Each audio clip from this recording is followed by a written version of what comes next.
남편을 떠나보낸 뒤 빈집에 혼자 들어설 때 그 현관문 닫히는 소리, 그 소리가 얼마나 크게 들리는지 겪어본 사람만 압니다. 평생 들어온 소리인데 그날부터는 다른 소리예요. 참, 그게 그렇게 다릅니다.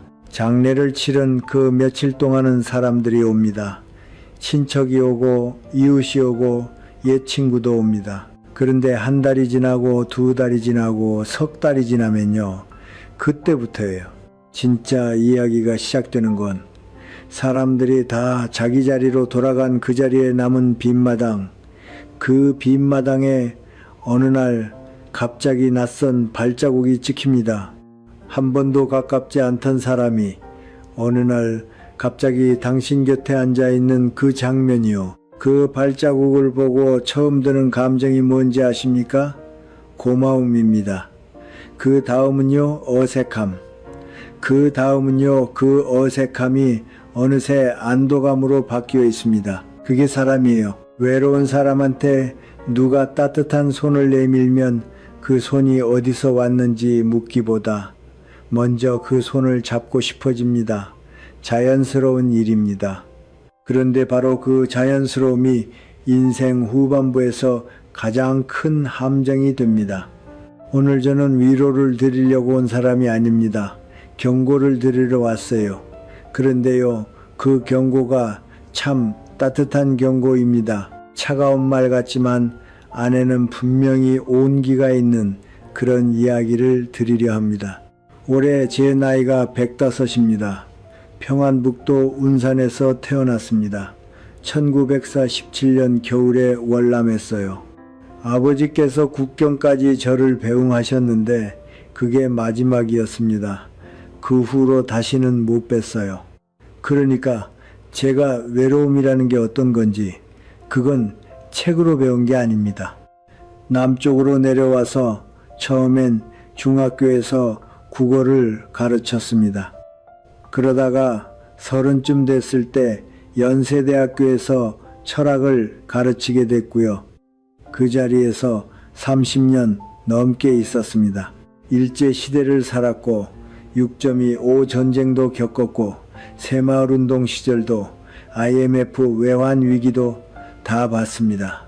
사람 보는 일이 어떻게 보면 제 직업 같은 것이었지요. 책으로 사람을 배운 게 아니라 학생들을 보면서 학부 형들을 보면서 그리고 그분들의 부모님들이 늙어가시는 모습을 보면서 배웠습니다. 그래서 오늘 제가 드리려는 이야기는요, 누가 책에서 읽고 정리한 이야기가 아닙니다. 제가 두 눈으로 직접 본 이야기들입니다. 그 중에서도 평생을 성실하게 살아오시고 남편을 먼저 떠나보내신 분들이 인생의 마지막 장에서 어떤 위험을 만나는지, 그 위험을 너무 늦게 알고 모든 걸 잃는 분들을 저는 너무 많이 봐왔습니다. 오늘 저는 5부류의 사람에 대해 말씀드리려 합니다. 남편을 잃은 여성이 절대로 쉽게 곁에 두어서는 안 되는 5부류. 이 사람들은요, 악당처럼 생기지 않았습니다. 오히려 처음 만나면 가장 따뜻하고 가장 다정하고 가장 당신을 이해해 주는 것처럼 보입니다. 바로 그게 핵심입니다. 이들은 위험한 얼굴로 오지 않아요. 구원자의 얼굴로, 친구의 얼굴로, 가족의 얼굴로 옵니다. 제가 이 이야기를 드리는 건 여러분을 겁주기 위해서가 아닙니다. 오히려 그 반대예요. 여러분 안에 이미 있는 지혜를, 잠시 외로움이라는 안개에 덮여있는 그 지혜를 다시 깨우기 위해서 말씀드리는 겁니다. 여러분은 평생 동안 수많은 사람을 읽어 오셨습니다. 시장에서, 직장에서, 동네에서, 시댁에서, 친정에서, 자녀들 학교에서. 그 감각이 어디 갔겠습니까? 그 감각은 사라지지 않았습니다. 다만 지금 이 시점에 외로움이라는 안개가 그 위를 얇게 덮고 있을 뿐이에요. 오늘 제가 함께 그 안개를 걷어보려고 합니다. 이 5부류 이야기를 들으시면서요, 한 가지만 부탁드립니다. 들으시는 동안 누군가의 얼굴이 떠오르실 거예요. 그 떠오르는 얼굴을 부정하지 마십시오. 그 얼굴을 떠올리는 게 미안한 일이 아닙니다. 그 얼굴을 떠올리는 게 당신이 아직 살아있다는 증거입니다. 자, 첫 번째 부류부터 시작하겠습니다. 여러분, 혹시 이런 경험 있으십니까? 남편 장례를 치른 뒤로 한 번도 친하지 않던 사람이 갑자기 매일 안부를 묻기 시작하는 거요. 복도에서 마주치면 그저 목례만 하던 그 사람이 어느 날부터 반찬통을 들고 옵니다. 그 다음 주에 또 옵니다. 그 다음 주에도 옵니다. 처음 그 통을 받아 들었을 때 어떤 마음이 드셨습니까? 고맙다. 세상이 아직 따뜻하구나. 사람 사는 정이 남아있구나. 그렇지요. 저는 그 마음을 모르지 않습니다. 외로운 시절에 누가 잘해주면 그게 얼마나 큰지 저도 압니다. 1947년 남쪽에 막 내려와서 아무도 모르는 동네에 처음 살 때 옆집 아주머니가 김치 한 보시기 갖다 주셨던 그 기억이 100살이 넘은 지금도 생생합니다. 그러니까 따뜻한 손길 자체가 나쁘다는 게 아닙니다. 절대 아닙니다. 근데요, 정말 좋은 이웃은 말이죠. 당신이 가장 무너졌을 때 갑자기 나타나지 않습니다. 그 자리에 원래부터 있던 사람이에요. 그게 진짜 이웃입니다. 제가 한 가지 이야기를 드리고 싶습니다. 제 옛 제자 중에 부산에서 의사를 하던 사람이 있었습니다. 그 사람 어머니가 평생 자갈치 시장에서 생선 가게를 하셨어요. 손이 늘 차가운 분이셨답니다. 그 어머니가 74시 되시던 해에 남편을 폐암으로 보내셨어요. IMF 직후였습니다. 그 무렵 다들 힘들었지요. 장례를 치르고 한 달쯤 됐을 때 같은 빌라 1층에 사는 부인이 추어탕을 들고 올라왔답니다. 같은 빌라에 30년을 살았는데 그 전에는 엘리베이터에서 인사 정도만 하던 사이였대요. 그런데 그날부터 매주 화요일이면 어김없이 뭔가를 들고 옵니다. 김장철에는 김장도 같이 해줍니다. 비가 오면 우산을 가지고 마중을 나옵니다. 그 어머니가 처음엔 어색했답니다. 근데 어색함이 시간이 지나면서 안도감이 됐어요. 텅 빈 집에 들어가는 발걸음이 그 사람 덕에 가벼워졌으니까요. 8달쯤 지난 어느 날이었습니다. 그 1층 부인이 처음으로 부탁이라는 걸 합니다. 사위가 사업을 시작하는데 잠깐 자금이 모자란다. 며칠만 빌려주시면 안 되겠냐. 금액은 200만 원이었습니다. 어머니는 두 말 없이 내드렸어요. 며칠 후 돌려받았답니다. 정확히 돌려받았어요. 그래서 더 믿게 됐지요. 2달 뒤에 또 부탁이 옵니다. 이번엔 800, 그것도 돌려받았답니다. 조금 늦었지만요. 그리고 그 다음이 마지막이었어요. 3천만 원, 이번엔 돌아오지 않았습니다. 어머니가 전화를 하면 받지 않고 문을 두드리면 인기척이 없고 어느 날 보니 그 집이 비어 있었답니다. 제 제자가 어머니께 물었답니다. 어머니 이상하다고 한 번이라도 느끼셨어요? 어머니가 한참 말씀이 없으시다가 이렇게 답하셨대요. 얘야, 그 사람이 처음 추어탕을 들고 왔을 때부터 사실은 알았어. 근데 그 추어탕이 너무 따뜻해서 그걸 인정하기가 싫었어. 저는 이 이야기를 듣고 한참을 생각했습니다. 어머니가 어리석으셨던 게 아닙니다. 어머니의 감각은 정확했어요. 다만 그 감각을 인정하는 순간 다시 혼자가 된다는 그 현실을 받아들여야 했기 때문에 그래서 못 본 척 했던 거예요. 그건 어리석음이 아니라 슬픔입니다. 급하게 따뜻해지는 손은요, 곧 무언가를 가져가려는 손입니다. 이게 무서운 건 그 사람이 처음부터 돈을 요구하지 않는다는 거예요. 처음 6개월, 8개월, 1년 동안 그 사람은 정말 아무것도 안 요구합니다. 그게 전략입니다. 그동안 당신 안에 감사의 빚이 쌓입니다. 그 빚이 충분히 무거워졌을 때 비로소 첫 번째 부탁이 옵니다. 그리고 그 첫 부탁은 작아요. 거절하기 미안할 정도로 작습니다. 그게 시작이에요. 그렇다면 어떻게 해야 합니까? 어려운 일이 아닙니다. 3가지만 마음에 두십시오. 먼저요, 누가 갑자기 친절해지면 조용히 스스로에게 물어보세요. 이 사람이 우리 영감이 살아계실 때도 이렇게 대해 줬나? 그 답이 명확하지 않으면 천천히 가셔도 됩니다. 친절은 받으셔도 됩니다. 다만 마음의 빚으로 받아들이지는 마세요. 그건 그 사람의 선택이지 당신의 의무가 아닙니다. 그리고요, 친한 정도와 상관없이, 관계가 얼마나 깊든 상관없이 돈 이야기가 처음 나오는 그 순간이 관계의 성격이 바뀌는 신호입니다. 작은 돈이어도 그래요. 오히려 작은 돈일수록 더 그렇습니다. 큰 돈은 사람들이 의심합니다. 작은 돈은 의심을 안 합니다. 바로 그 점을 노립니다. 마지막 하나는요, 남편을 보내신 첫 1년 동안은 새 관계에서 큰 결정 일절하지 마십시오. 집을 어떻게 한다든가, 돈을 어디 옮긴다든가, 어디 같이 다닌다든가, 그 1년은 당신이 당신을 다시 만나는 시간입니다.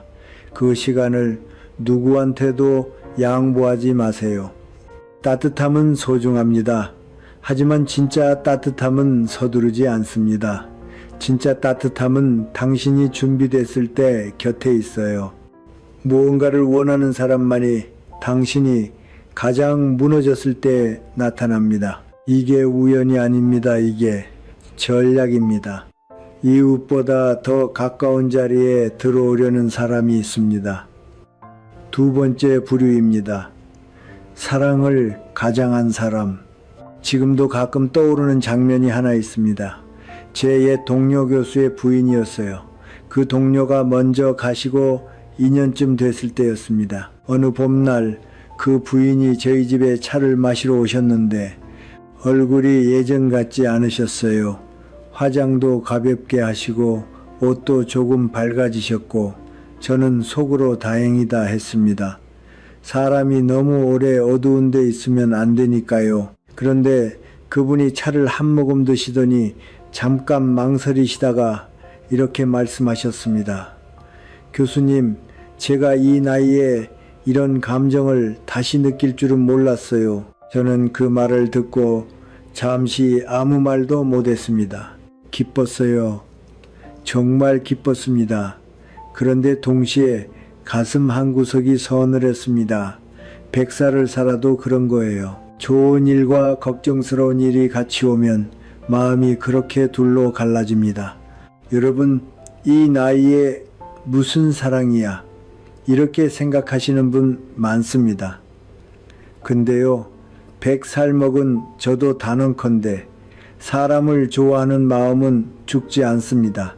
그 마음이 다시 살아나는 건 죄가 아니에요.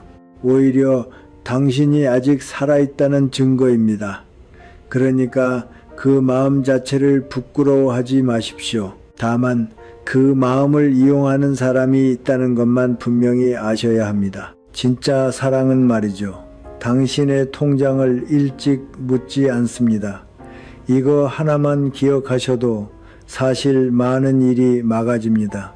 진짜 당신을 사랑하는 사람은 당신이 어떤 색을 좋아하는지, 어떤 음식에 눈빛이 변하는지, 어떤 노래에 멈춰 서는지 그런 걸 먼저 봅니다. 통장이 어디에 몇 개 있는지는 한참 뒤에 알아도 늦지 않아요. 그 부인 이야기로 다시 돌아가겠습니다. 그분이 그 남성을 처음 만난 곳이 동창회 비슷한 모임이었답니다. 그 남성이 자기를 사별했다고 소개했대요. 60대 후반이고 점잖고 말수가 적은 분이었답니다. 첫 만남에 그 사람이 부인의 말을 오래 들어줬어요. 2번째 만남에 꽃을 가지고 왔습니다. 세 번째 만남에 손을 잡았답니다. 그리고 3달째 되던 어느 날 함께 살자는 말을 꺼냈어요. 3달입니다. 여러분, 3달이에요. 그 부인이 그 사람에 대해 아는 게 사실 거의 없었습니다. 그래도 그 말이 그렇게 따뜻하게 들렸답니다. 그리고 그 말 바로 다음 주에 매우 자연스럽게 이런 말이 따라옵니다. 어차피 같이 살 거니까 집을 합치는 게 어떻겠소? 강남 단독주택 명의를 잠시 내 앞으로 옮겨두면 세금 면에서 훨씬 유리하다 하더이다. 그 부인이 그때 멍해지셨답니다. 멍한 그 순간에도 마음 한편에서는 이 사람이 다 알아봤구나. 나를 위해서 알아봤구나. 그런 생각이 먼저 들었대요. 사랑이라는 색안경을 끼면 그렇게 됩니다. 사람을 위한다는 말 하나에 모든 의심이 다 녹아내려요. 그게 사랑의 힘이고 동시에 사랑의 함정입니다. 다행히 그분이 그 자리에서 결정하지는 않으셨어요. 일주일 시간을 달라고 하셨답니다. 그동안 변호사 친구한테 슬쩍 알아봤대요. 그 남자 사별이 아니었습니다. 이혼이었어요. 그것도 한 번이 아니라 3번이었답니다. 그리고 매번 이혼 사유가 비슷했어요. 재산 관련 분쟁. 그 부인이 다음번 만남에서 그 이야기를 꺼냈답니다. 그 남성의 표정이 잠깐 멈췄대요. 그러더니 이렇게 말했답니다. 내가 당신 집을 노린 것 같소? 그런 게 아니라 당신이 외로워 보였소. 그분이 그 자리에서 일어나시면서 저한테 나중에 이런 말씀을 하셨어요. 교수님, 외로워 보이는 사람한테 왜 가장 먼저 집부터 묻는답니까? 외로워 보이면 손부터 잡아야지요. 안 그렇습니까? 저는 그날 그 말이 평생 기억에 남았습니다. 그 부인이 평범한 분이 아니셨어요. 평생 학교 도서관에서 사서로 일하신 분이셨습니다. 사람 보는 눈이 분명히 있으셨어요. 그런데 그 눈조차도 외로움이라는 안개에 잠깐 가려졌던 겁니다. 그 안개가 거치지 않았다면 그분은 집을 잃었을 거예요. 그 집은 평생 그분이 도서관 봉급 아껴 모아 산 집이었습니다. 사랑한다고 말하는 사람이 통장을 먼저 묻는다면 그 입은 사랑하는 입이 아닙니다. 그렇다면 어떻게 해야 합니까? 몇 가지 말씀드릴게요. 새로운 사람을 만나시거든요. 최소 1년은 재산 이야기, 주거 이야기, 그런 건 일절 화제로 올리지 마십시오. 상대가 먼저 꺼내면 부드럽게 화제를 돌리세요. 인색한 게 아닙니다. 이건 자기를 지키는 가장 기본적인 품위입니다. 자기 재산을 함부로 드러내지 않는 건 사랑을 안 하는 게 아니에요. 사랑을 천천히 한다는 뜻입니다. 그리고요, 새 관계에 대해 자녀에게든 오래된 친구에게든 한 번은 말씀해 두십시오. 부끄러운 일이 아닙니다. 이 나이에 사람을 만난다는 게 어디 부끄러운 일입니까? 오히려 숨기는 게 더 위험합니다. 혼자만 알고 있으면 판단이 흐려져요. 옆에서 보는 눈이 있어야 안개가 걷힙니다. 마지막 하나가 가장 중요합니다. 가만히 스스로에게 이렇게 물어보세요. 내가 가진 게 아무것도 없다면 이 사람이 지금처럼 나를 대할까? 집도 없고 통장도 비어있고 자녀도 없다면 이 사람이 그래도 꽃을 들고 올까? 이 질문에 답을 망설이게 되신다면요, 그 망설임이 답입니다. 그 망설임을 무시하지 마십시오. 그 망설임이 당신을 지킵니다. 진짜 사랑은요, 당신을 소유하려 하지 않습니다. 진짜 사랑은 당신이 더 자유롭게 서 있도록 옆에 가만히 있습니다. 그게 사랑이에요. 그게 사랑입니다. 서두르는 사람한테는 늘 이유가 있습니다. 그 이유를 알아보는 데까지 시간을 충분히 쓰십시오. 시간은 언제나 진실의 편입니다. 세 번째 부류로 넘어가겠습니다. 이 사람들은 가장 거룩한 얼굴로 옵니다. 제가 100년을 살다 보니 분명히 보이는 게 하나 있습니다. 사람이 가장 쉽게 무너지는 건요, 나쁜 얼굴 앞에서가 아닙니다. 거룩해 보이는 얼굴 앞에서예요. 악은 악한 얼굴로 안 옵니다. 위로의 얼굴로, 치유의 얼굴로, 구원의 얼굴로 옵니다. 그게 가장 무서운 점이에요. 여러분, 사람한테는 두 가지 깊은 두려움이 있습니다. 하나는 아프고 싶지 않다. 또 하나는 혼자 죽고 싶지 않다. 나이가 들수록 이 두 가지가 점점 더 선명해집니다. 더 절박해져요. 그리고 세상에는요, 바로 이 두려움을 먹고 사는 사람들이 있습니다. 그 사람들이 쓰는 도구가 두 가지인데 하나는 신앙이고 하나는 건강입니다. 제가 신앙을 부정하는 사람은 아닙니다. 평생을 개신교 신자로 살아왔어요. 어렸을 때 평안북도 운산금고항 근처에 미국인 선교사들이 와서 처음 예배라는 걸 접했습니다. 1947년 월남한 뒤에도 교회가 저한테 큰 의지가 됐고요. 신앙이 사람한테 얼마나 큰 위안인지를 저는 누구보다 잘 압니다. 죽음 앞에서도 흔들리지 않는 분들을 봤고 절망 속에서도 다시 일어서는 분들을 봤습니다. 그 힘이 어디서 오는지 알아요. 근데요, 신앙이 소중한 것과 신앙의 이름을 도구로 쓰는 사람을 분간하지 못하는 건 완전히 다른 문제입니다. 그 차이를 놓치면요, 가장 거룩한 이름 아래에서 가장 세속적으로 털립니다. 이건 제가 본 일이에요. 한두 번이 아닙니다. 한 분 이야기를 드리겠습니다. 68이셨고 남편을 1년 전에 보내셨어요. 그분이 평생 교회를 안 다니셨답니다. 신앙이 없으셨던 게 아니라 형식이 안 맞으셨대요. 그런데 남편이 가시고 나서 그 빈 시간을 견디는 게 너무 힘드셨답니다. 그때 동네 작은 교회에서 봉사하시는 한 부인이 위로차 댁에 들르셨어요. 그 봉사자분이 처음엔 정말 따뜻하게 대하셨답니다. 위로의 말, 함께 우는 모습, 같이 식사하기.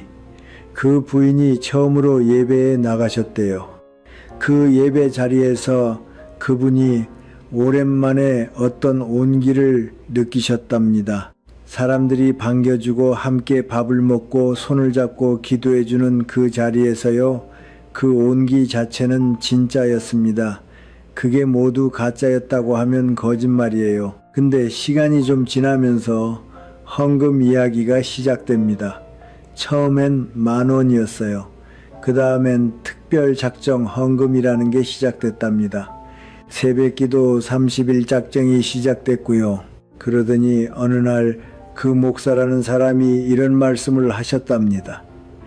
집사님이 헌신하실수록 사모님 영혼이 더 빛납니다. 먼저 가신 사모님 영혼이 천국에서 평안하시려면 남은 분이 이 세상에서 봉헌하셔야 해요.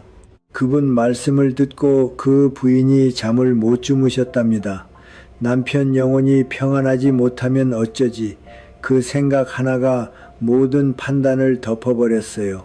결국 시골에 가지고 계신 땅 한 필지 명의를 그 교회 단체로 옮기셨습니다. 자녀들이 나중에 알았어요. 자녀들이 어머니께 어떻게 이런 결정을 하셨냐고 여쭤봤더니 그 부인이 한참을 우시고 나서 이렇게 말씀하셨답니다.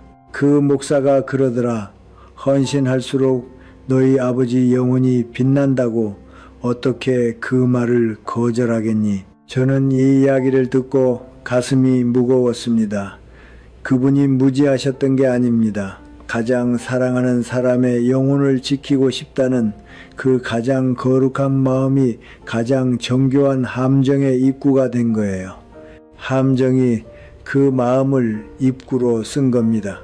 비슷한 일이 건강식품에서도 자주 일어납니다. 어떤 사람들이 찾아와서 그러지요. 이걸 드시면 무릎이 좋아집니다. 이걸 드시면 암을 예방합니다. 이걸 드신 분들이 10년은 더 젊어지셨어요. 그 말이 솔깃하지 않은 사람이 어디 있겠습니까? 내일 당장 무릎이 아프고 밤에 잠이 안 오고 소화가 안 되는 그 현실의 고통을 누가 외면할 수 있겠어요. 제가 아는 한 분은 관절약이라는 것을 30개월치 한 번에 1,000만 원을 주고 사신 적이 있습니다. 그 돈이 그분 평생 시장에서 야채 장사하시면서 모으신 비상금이었어요. 그분께서 나중에 저한테 그러시더군요. 교수님, 제가 어리석은 게 아니에요. 그냥 무릎이 너무 아팠어요. 저는 그 말을 잊을 수가 없습니다. 그 말이 사실 모든 걸 설명해요. 참된 신은 헌금 봉투가 두꺼워야 응답하지 않습니다. 참된 건강도 약병에 들어있지 않고요. 이 부류가 특히 위험한 이유가 있습니다. 의심하는 것 자체를 죄로 만들기 때문이에요. 신앙의 이름으로 다가오면 의심하는 게 곧 믿음이 없다는 뜻이 됩니다. 건강의 이름으로 다가오면 의심하는 게 자기 몸을 포기하는 일처럼 느껴집니다. 그래서 우리는 의심하고 싶어도 의심하지 못하고 거절하고 싶어도 거절하지 못하는 자리에 갇히게 돼요. 이건요, 매우 정교하게 설계된 심리적 덫입니다. 그리고 그 덫이 효과적인 이유는 당신의 가장 거룩한 마음을 입구로 쓰기 때문입니다. 그렇다면 어떻게 구분합니까? 어렵지 않습니다. 진짜 신앙 공동체는요, 당신에게 뭘 요구하기 전에 아주 오랫동안 아무것도 요구하지 않습니다. 진짜 건강한 사람은 당신이 당장 그 약을 안 사도 여전히 당신을 환영해요. 처음 만나는 자리에서 혹은 관계가 채 형성되기도 전에 돈이나 결정을 재촉하는 곳은요, 그게 아무리 거룩한 이름을 내걸고 있어도 한 발 물러서십시오. 그 한 발이 당신을 지킵니다. 한 가지 더 부탁드립니다. 의심한다는 것은 믿지 않는다는 뜻이 아닙니다. 의심한다는 것은요, 자기를 소중히 여긴다는 뜻이에요. 신앙과 이성은 같이 갈 수 있습니다. 건강과 비판적 사고는 같이 갈 수 있어요. 신을 사랑한다고 해서 이성을 내려놓아야 할 이유는 없습니다. 진짜 신은 당신의 통장을 원하지 않으세요. 진짜 신은 당신이 깨어있기를 원하십니다. 이 말씀만 기억하셔도 여러분은 이미 많은 걸 지키실 수 있습니다. 이제 네 번째 부류입니다. 이 사람들은 가장 정교하고 가장 오래 갑니다. 처음부터 통제하지 않아요. 처음엔 정말 도움이 됩니다. 언젠가 한 후배 교수가 저한테 이런 말을 한 적이 있습니다. 선배님, 우리 어머니가 요즘 이상해요. 모든 걸 그 아저씨한테 물어보세요. 병원 가는 것도, 통장 옮기는 것도, 김치 담그는 시기까지요. 그 사람이 답을 안 주면 결정을 안 하세요. 제가 그 말을 듣고 잠시 침묵했습니다. 그 침묵 속에서 저는 이미 알았어요. 어떤 일이 그 댁에서 일어나고 있는지를요. 여러분, 세상에서 가장 달콤한 말이 뭔지 아십니까? 제가 100년을 살면서 답을 찾았습니다. 내가 다 알아서 해드릴게요. 이젠 걱정 안 하셔도 됩니다. 제가 곁에 있을게요. 이 세 마디가요, 사람이 가장 약해진 순간에 들리면 마치 오랜 가뭄 끝에 내리는 비처럼 느껴집니다. 모든 긴장이 한꺼번에 풀려요. 마침내 누가 내 짐을 같이 들어준다는 그 안도감이 밀려옵니다. 그 감정은 진짜입니다. 그 감정이 진짜이기 때문에 그 말을 하는 사람의 의도를 꿰뚫어 보기가 더 어려운 거예요. 그게 이 부류의 가장 무서운 점이에요. 진짜가 아예 섞여 있어요. 후배 교수의 어머니 이야기를 조금 더 드리겠습니다. 그 어머니가 73이셨어요. 남편이 새마을운동 시절부터 운영하시던 정미소를 막 정리하신 직후에 갑자기 가셨답니다. 그 어머니가 평생 그 정미소 살림을 같이 해 오셨거든요. 그러니까 남편을 잃은 것만이 아니라 인생의 일터까지 같이 사라진 거예요. 그 빈자리가 얼마나 컸을지 저는 그저 짐작만 합니다. 장례를 치르고 2달쯤 됐을 때 우연히 동네 보험 설계사 출신이라는 한 남성이 그 어머니를 도와줬답니다. 시장에서 무거운 장바구니를 들어드렸어요. 그게 시작이었습니다. 그 다음 주에 또 마주쳐서 병원에 같이 가 드렸답니다. 그 다음엔 은행 일을 같이 봐드렸어요. 처음엔 정말 도움이 됐답니다. 그 어머니가 후배 교수한테 그러셨대요. 얘야, 이런 친절한 분이 다 계시더라. 근데 시간이 지나면서요, 도움이 결정으로 바뀌기 시작합니다. 은행은 어디로 가시는 게 좋아요? 병원은 이 선생님이 더 낫더라. 김장은 올해 양을 좀 줄이세요. 처음엔 그게 조언처럼 들렸어요.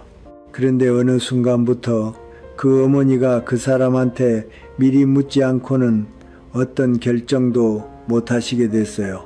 자기 통장 일에서도 그랬답니다. 후배 교수가 어머니 집에 오면 그 사람이 항상 그 자리에 있더래요.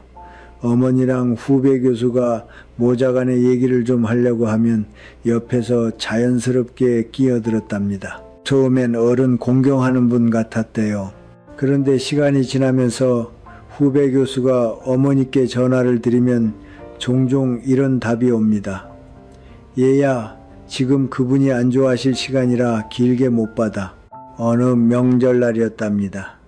후배 교수가 어머니께 따로 여쭤봤대요. 어머니, 우리한테 자주 연락 안 하시는 이유가 뭐예요? 어머니가 한참 망설이시다가 이렇게 말씀하셨답니다.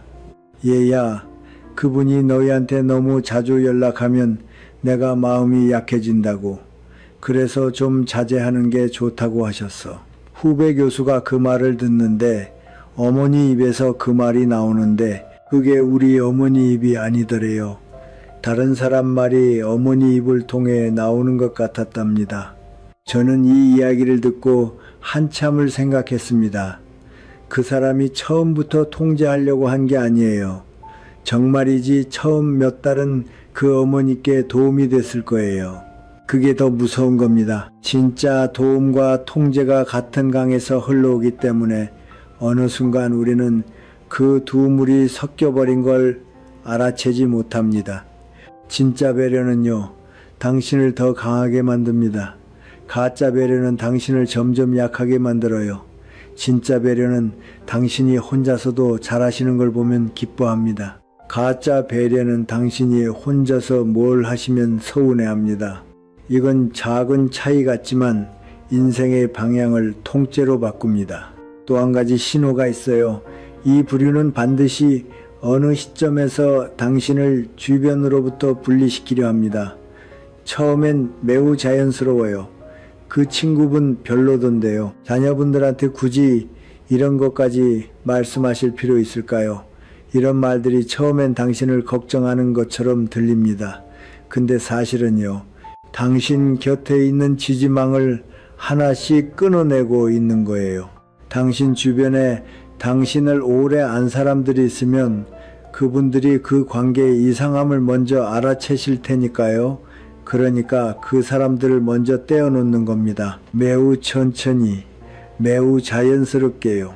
당신을 대신 결정해주는 사람은요, 결국 당신의 자리를 차지하려는 사람입니다. 그렇다면 어떻게 해야 합니까? 매일 자기 자신한테 한 가지를 물어보십시오. 이 사람이 곁에 있을 때 나는 전보다 당당해졌는가 아니면 작아졌는가? 답이 후자라면요. 그 답이 아무리 편안하고 익숙하게 느껴져도 그건 당신이 원하는 삶의 방향이 아닙니다. 그리고요, 누군가 당신 친구나 자녀에 대해 살짝 깎아내리는 말을 2번 이상 하면 그게 경계 신호입니다. 그 사람이 당신을 위해서 하는 말처럼 들리겠지만요. 잘 들어보세요. 그 사람이 빠지면 당신 곁에 누가 남는지를요. 그 사람이 깎아내리는 사람들이 사실은 당신을 가장 오래 봐온 사람들이에요. 그 사람들이 사라지면 당신은 정말 그 사람한테만 의지하게 됩니다. 마지막 하나, 자녀와의 통화 시간은 누구의 양해도 구하지 마십시오. 자녀가 전화를 걸어오는데 옆에 있는 사람의 표정을 살펴야 한다면요. 그건 이미 그 사람이 당신 집의 주인이 되어 있다는 뜻입니다. 자기 집 안에서 자기 자녀의 전화를 받는데 누구의 허락이 필요합니까?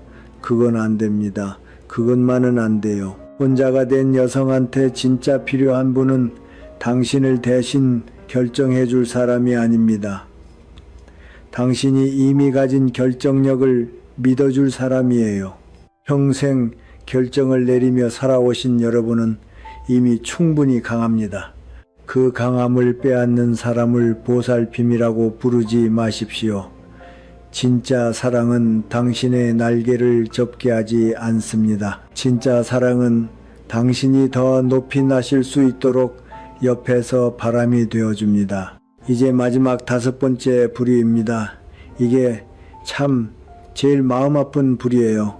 자녀의 빈자리를 노리는 사람들. 솔직히 말씀드릴게요. 저도 자식한테 서운한 적이 있었습니다. 100살 넘어 살아보니 자식이 자기 일에 치여서 부모를 잊는 게 죄는 아니더라고요. 죄는 아닌데 그 빈자리는 분명히 있어요. 머리로 이해도 마음이 안 채워집니다. 이해와 충족은 다른 거예요. 100년을 살아도 이건 변하지 않더라고요. 오늘 마지막으로 드릴 이야기가 바로 이 빈자리에 관한 겁니다. 이 부류가요, 솔직히 말씀드리면 앞서 네 부류보다 훨씬 더 교묘합니다. 훨씬 더 오래 갑니다. 훨씬 더 깊은 상처를 남겨요. 왜냐하면 이 사람들은요, 당신의 가장 아픈 곳을 정확히 짚어 누르거든요. 자녀에 대한 그리움, 가족에 대한 갈망, 누군가에게 진심으로 필요한 사람이 되고 싶다는 그 마음. 여러분 평생 누구의 아내였고 누구의 어머니였고 누구의 며느리였던 분들이요. 그 호칭들이 다 사라지고 나면 가장 채우고 싶은 게 뭔지 아십니까? 다시 누구한테 필요한 사람이 되고 싶다는 거예요. 그 마음이 잘못된 건 절대로 아닙니다. 오히려 너무 인간적인 마음이에요. 그런데 그 마음을 정확히 측량하고 들어오는 사람이 있습니다. 한 분의 이야기를 드리겠습니다. 75이셨고요. 자녀가 둘이신데 큰딸은 캐나다 토론토에 있고 작은 아들은 미국 시애틀에 있어요. 다 결혼해서 손주들도 있습니다. 명절에 전화 통화는 합니다. 영상 통화도 가끔 하시고요. 그런데 1년에 한국에 들어오는 건 잘해 한 번이에요. 못 들어오는 해도 있습니다. 그건 그 자녀들이 나빠서가 아닙니다. 거기서 사는 사람들의 현실이 그런 거예요. 남편을 보내신 지 5년이 됐을 때 동네 복지관에서 자원봉사라며 한 분이 그분 댁을 방문하기 시작했답니다. 40 후반의 여성이었어요. 처음부터 어머님이라고 부르셨답니다. 정말이지 처음 만난 그날부터요. 그 호칭이 그 부인한테 그렇게 따뜻하게 들렸대요. 그 봉사자가 매주 한 번씩 들렀습니다. 반찬을 가져왔어요. 병원에 같이 가줬어요. 명절에 자녀들이 못 들어오는 그 해에는 그 봉사자가 직접 식사를 차렸답니다. 부인이 좋아하시는 음식이 뭔지 정확히 알고 있었어요. 부인이 무릎이 안 좋으신 것도 알았고 새벽에 잠을 잘 못 주무신다는 것도 알았고 큰딸하고 사이가 좀 서먹하시다는 것까지 다 알고 있었답니다. 이 이야기가 5년을 갔어요. 5년입니다. 거의 진짜 가족처럼요. 그 부인이 그 사이 사람들한테 그러셨답니다. 그 사람이 우리 딸보다 나를 더 잘 알아요. 저는 이 말이 가장 위험한 말이라고 생각합니다. 진짜 자녀는 당신을 오래 알아왔지만 자기 인생에 바빠서 표현을 잘 못합니다. 새로 다가온 사람은요, 당신을 알기 위해 매우 의도적으로 노력합니다. 그 차이가 보이십니까? 진짜 가족은 알고 있어서 표현이 서툴고 가짜 가족은 알아내기 위해서 표현이 정교합니다. 우리는 그 두 가지를 자주 거꾸로 읽습니다. 그 사이에 그 봉사자가요, 큰딸한테 가끔 메시지를 보내기 시작했답니다. 어머님이 요즘 많이 외로워하세요. 어머님이 따님 전화 기다리세요. 따님이 좀 더 신경 써주시면 좋겠어요. 큰딸이 처음엔 그 메시지가 고마웠대요. 그런데 점점 그 메시지의 결이 달라졌답니다. 어머님, 일은 제가 알아서 하고 있어요. 따님은 거기 일에만 집중하시면 돼요. 어떤 메시지에선 묘하게 자녀가 무심하다는 뉘앙스가 깔려 있었어요. 그 메시지들이 쌓이면서 큰딸이 어머니께 전화하는 횟수가 줄어들기 시작했답니다. 왜냐하면요, 어머니가 통화하실 때마다 그 봉사자분 칭찬을 하셨거든요. 그 사람이 김장도 해주고, 그 사람이 병원도 데려가주고, 큰딸이 그 칭찬을 들으면 들을수록 자기는 못하는 일을 다른 사람이 다 하고 있다는 죄책감이 쌓였어요. 그리고 그 죄책감이 어느 순간 전화 꺼는 일 자체를 미루게 만들었답니다. 그러던 어느 봄날이었습니다. 큰딸이 우연히 어머니 집 서랍을 정리하다가 유언장 초안 같은 걸 발견했답니다. 손글씨로 쓰여진 종이였어요. 그 종이에 그 봉사자의 이름이 있었습니다. 정확히 어느 자산이라는 명시는 없었지만 그 봉사자에게 일정 부분을 남긴다는 문장이 들어 있었답니다. 큰딸이 그 종이를 들고 어머니께 가서 여쭤봤대요. 어머니, 이게 뭐예요? 그 어머니가 처음엔 당황하셨답니다. 그러더니 한참 후에 이렇게 말씀하셨대요. 그 사람이 그러더라. 너희가 멀리 있으니까 가까이서 보살펴준 사람한테도 마음을 표현하는 게 도리라고. 그래서 나도 그게 맞는 줄 알았어. 큰딸이 그 자리에서 무너지셨답니다. 분노가 아니었어요.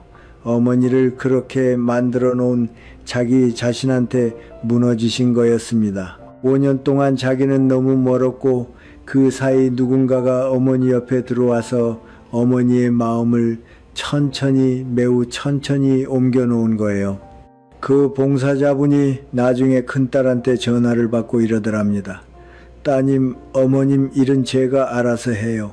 그 한마디 듣고 큰딸이 멍해지셨답니다. 우리 어머니가 아니라 그 사람의 어머님이라는 그 호칭이요. 그 한마디로 모든 것이 분명해졌답니다. 어머니라는 호칭이 너무 빨리 나오는 입은요, 어머니의 유산을 향한 입일 수 있습니다. 자, 그렇다면 어떻게 해야 합니까? 어렵지 않습니다. 먼저요, 새로 다가온 사람이 당신의 자녀를 살짝 깎아내리는 말을 하면 그 순간 그 관계를 다시 보십시오. 자녀분들이 무심하다고요. 자녀분들이 어르신을 너무 안 챙긴다고요. 이 말이 한 번 나오면 그러려니 할 수 있어요. 2번 나오면 의식하셔야 합니다. 3번 나오면 그건 우연이 아닙니다. 그건 설계입니다. 그리고요, 유언이나 재산 정리 이야기가 그 사람 입에서 나오는 그 순간 그 자리에서 결정하지 마십시오.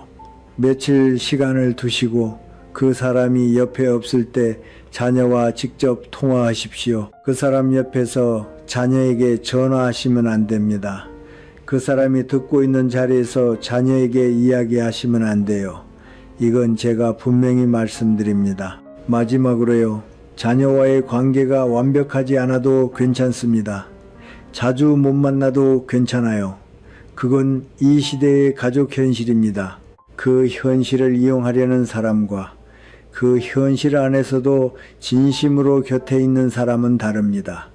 그 차이를 보는 눈을 잃지 마십시오. 아무리 다정해도, 아무리 헌신적으로 보여도 몇 년 된 사람이 수십 년의 가족을 대체할 수는 없습니다. 그건 불가능한 일이 아니라 불가능해야 하는 일이에요.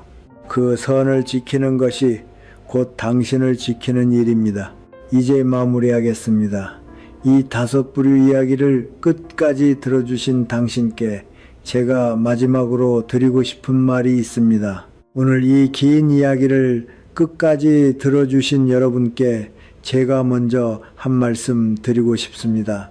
끝까지 들으셨다는 것 자체가요, 이미 당신은 자기를 지킬 줄 아는 사람이라는 뜻입니다. 모르는 사람은요, 솔직히 말씀드리면 이런 이야기 끝까지 못 듣습니다. 불편하니까요, 외면하는 게 더 편하니까요. 끝까지 들으신 당신은 이미 다릅니다. 오늘 저는 5 부류를 말씀드렸습니다.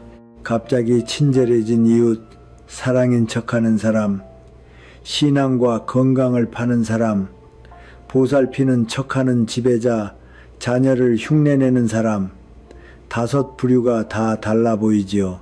그런데 제가 100년을 살면서 깨달은 게 하나 있습니다. 이 5은요, 사실 하나로 이어집니다. 다 같은 한 가지를 노립니다. 당신의 외로움이에요. 이 사람들은 다 외로움의 냄새를 맡고 옵니다. 그게 이 사람들의 공통점이에요.